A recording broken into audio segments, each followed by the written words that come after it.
So Ted, nearing the end of September, you teased a few times that you'd be making an acquisition that most men could only dream of. Finally, the big reveal is made on October 1st. It's our only clip this week. Let's have a look at this special report.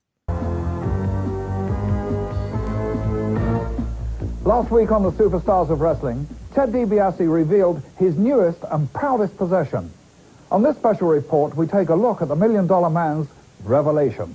What I'm talking about, Okerlund, is I have bought and paid for my own personal slave. Slave, wait a minute, this is 1988. What are you talking about, slave? Let's hear about it. What am I talking about? You've seen the things that I own, the things that I bought. I've purchased the greatest bodyguard that a man can buy. I have purchased the greatest managerial advice that money can buy. And I even have at my disposal, at a price, a giant.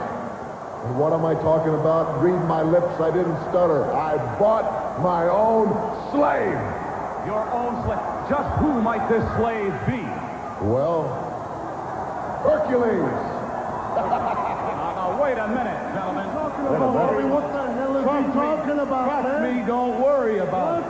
Remember, Sarah, whatever will be, will be.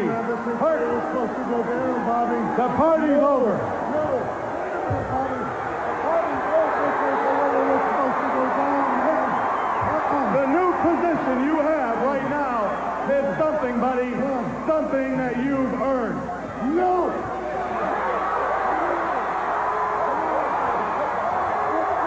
Gentlemen, please. Oh, please. Now, Hercules, learn your position. Take your first lesson of being the slave of the $1 Million Man. You don't talk, you don't walk, you don't speak, you don't put your hands on anybody unless I give you permission to. Do you understand that, slave? Do you understand? What is that? Oh, come on. DiBiase, have me away. On his so-called slave. What is going on? Virgil, ooh, what a kick to the lip. Ooh. Virgil sets him up with a right cross, another one. Look at that. I can't believe Herc's got it in him. Virgil goes flying, and that leaves only two on the platform. Hercules does not want to be a slave.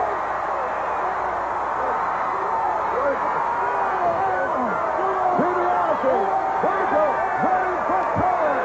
Hercules has declared himself. All right, there it was.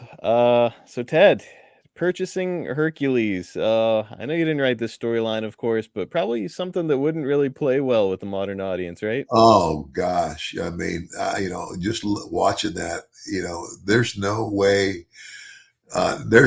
in hell that you could do that and get away with it today. I mean, just forget about it, and probably rightfully so. Well, Ted, you're going from the main event at a huge SummerSlam here at MSG, which we discussed a couple weeks ago here on the podcast, and now you're being programmed with Hercules. So this is no disrespect to Herc at all. I love the guy. I think he's a great wrestler. Yeah. But at the time, he's a mid-carder. To you at this time, you're going from Hogan to Hercules. Does this feel like a demotion, or how do you view this? Well, here's the thing, and it's a matter of understanding how things are overall. You got to look at the big picture. Now, by the time I got to, being on a match with Hercules, and not in the main event or the semi-main event, you understand, how long was I there? How long had I been there? How long had they been pushing me? Oh my gosh, they had been pushing me hard for a long time. Nearly a year, I think, at this point. Yes. Yeah. And to be honest with you, maybe a little bit longer than they do most, as far as, it's kind of like a cycle. You're on top, I guess the only one you would say that stays there would be whoever that guy is, the Hulk Hogan. Mm-hmm. He's the guy. Until the people even at some point get tired of that, and you have to create a new Hulk Hogan or a superstar. Does that make sense? I mean, It does. yeah. So it wasn't like I didn't feel like I was being demoted at any rate. I mean, my gosh, they had done everything with me, and for over a year, and yeah, now I go and I'm still there. I'm still making money. And it's somebody else's turn to go with Hogan. Not to mention, you said talking about how they had built you now for about a year, and you were the top heel in the company and kind of an unstoppable force in your own right. Now you're kind of in a position where you can help a guy like Kirk.